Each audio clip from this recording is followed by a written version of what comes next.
রব্বে করিম বলেন ওয়াবুদুল্লাহ ওয়ালা তুশরিকু বিহি শাইআ, আল্লাহর দাসত্ব করবে। ওয়ালা তুশরিকু বিহি শাইআ, আল্লাহর সাথে কাউকে শরীক সাব্যস্ত করবে না। কিছু চাইতে হবে তো শুধুমাত্র কার কাছে? আল্লাহর কাছে চাইতে হবে।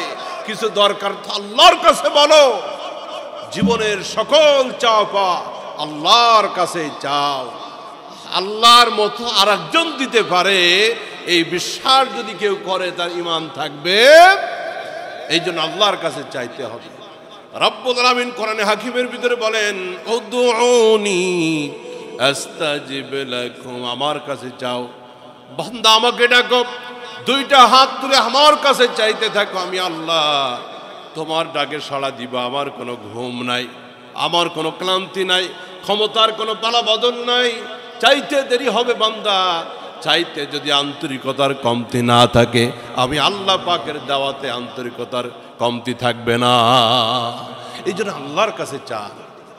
ছোট্ট ঘটনা মনে ঘুরে গেল, ছোট্ট একটা ইতিহাস মনে পড়ে গেল। আল্লাহর কাছেই চাইতে হবে।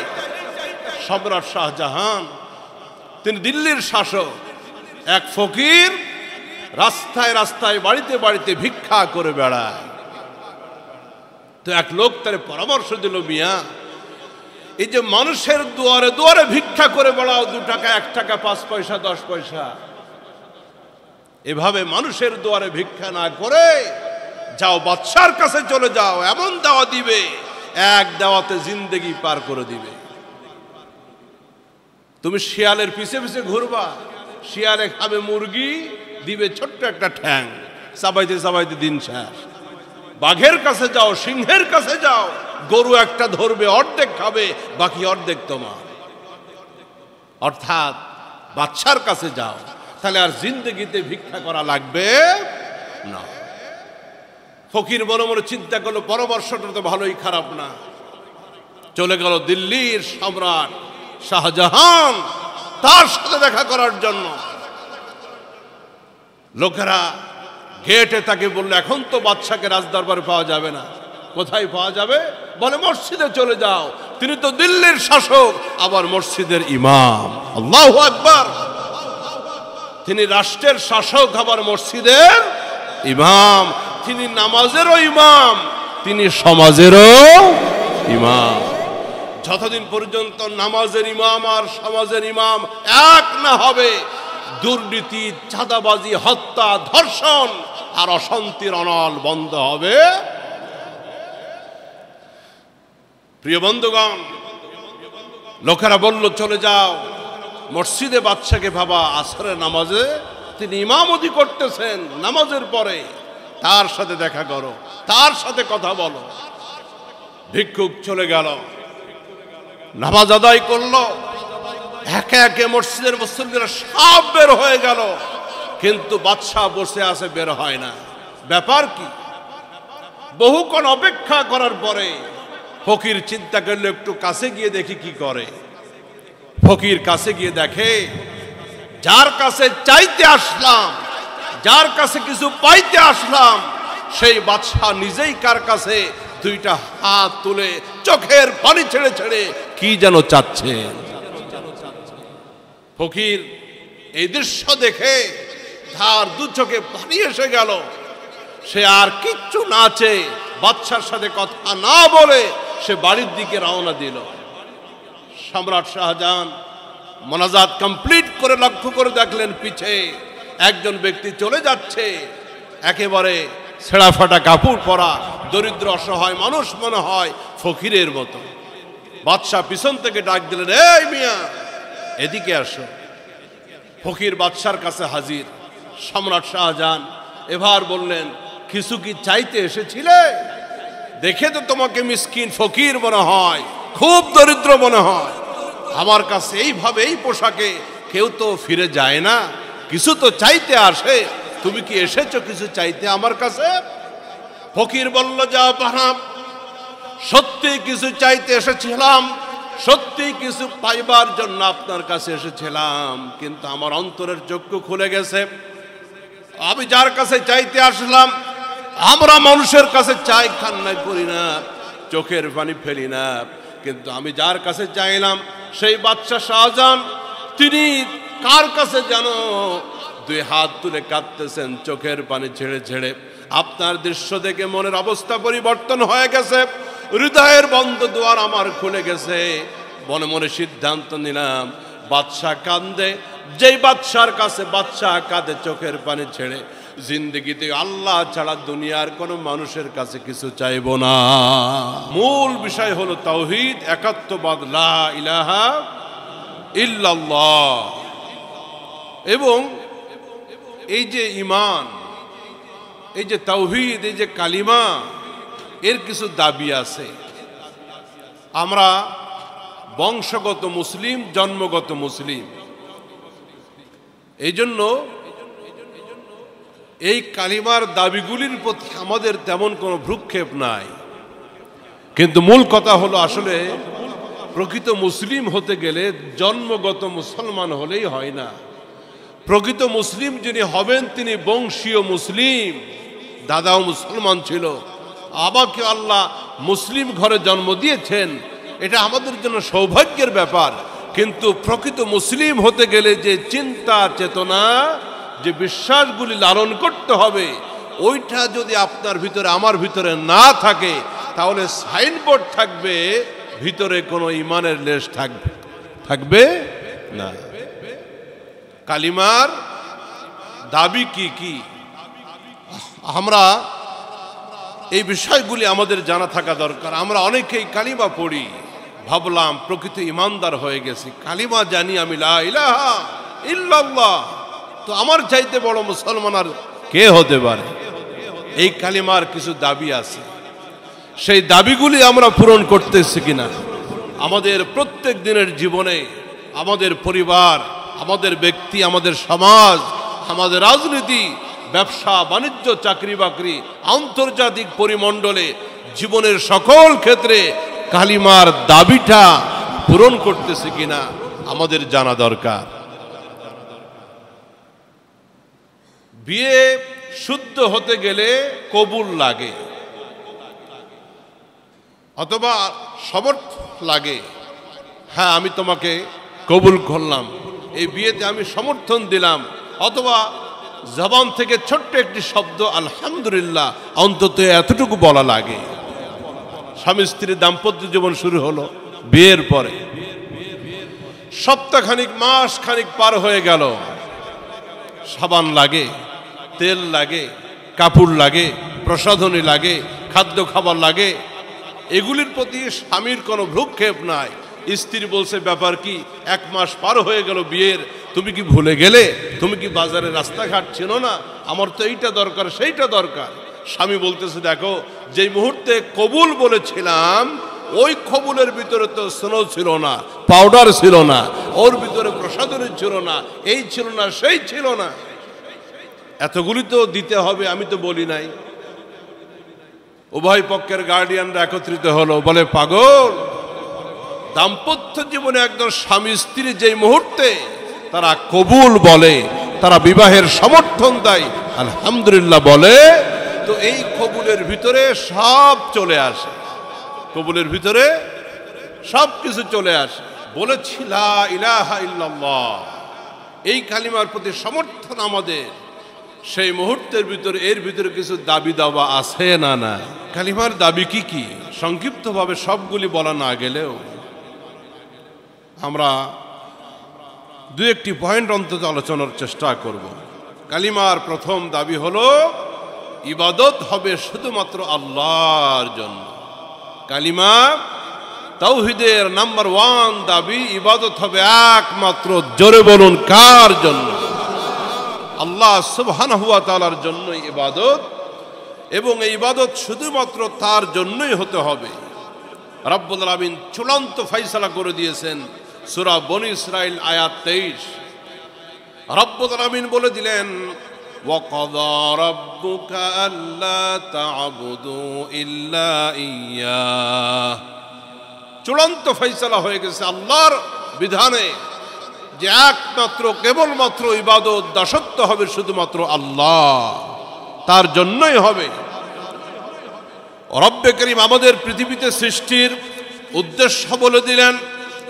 পবিত্র কোরআন হাকিমের সূরাতুল বাকারা 21 নম্বর আয়াতের ভিতরে আল্লাহ বলে দিলেন, ইয়া আইয়ুহান নাসু উবুদু রাব্বাকুম আল্লাযী খালাকাকুম ওয়াল্লাযীনা মিন ক্বাবলিকুম লাআল্লাকুম তাত্তাকুন।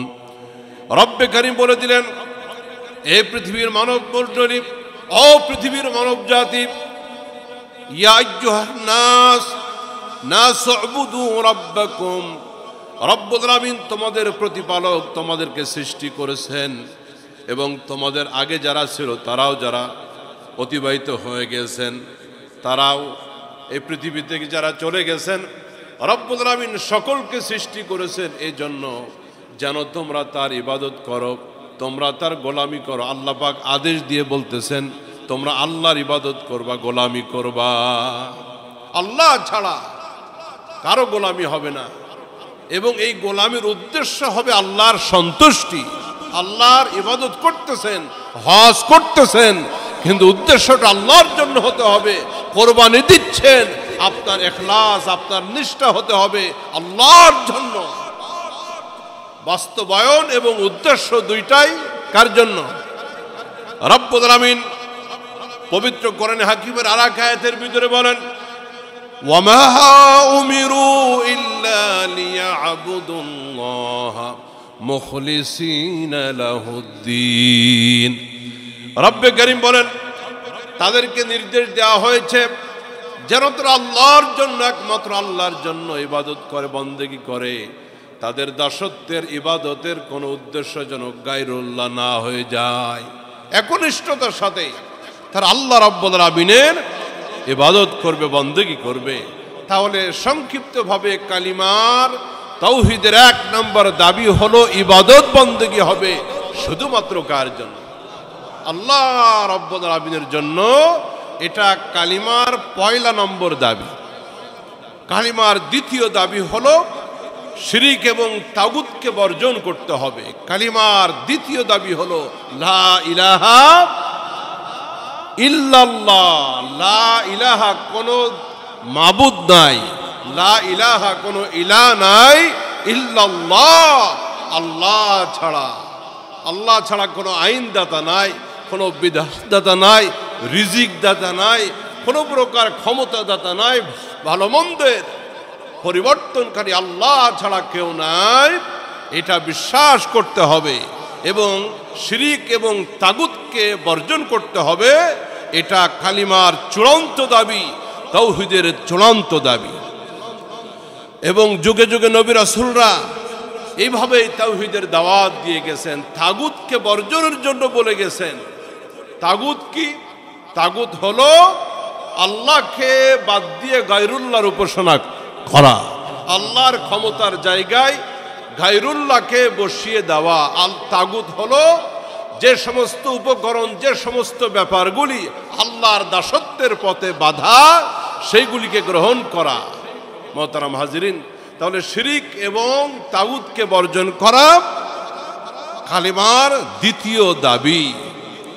রব্বুল আলামিন নবীদেরকে বলে দিয়েছিলেন সূরাতুন নাহলের ভিতরে আয়াত নম্বর 36 আল্লাহ রাব্বুল আলামিন নবীদেরকে বলে দিয়েছিলেন উম্মতের জন্য, ওয়ালাকাদ বাআসনা ফি কুল্লি উম্মাতিন রাসূলা আন ইবুদুল্লাহ ওয়াজতানিবুত তাগুত।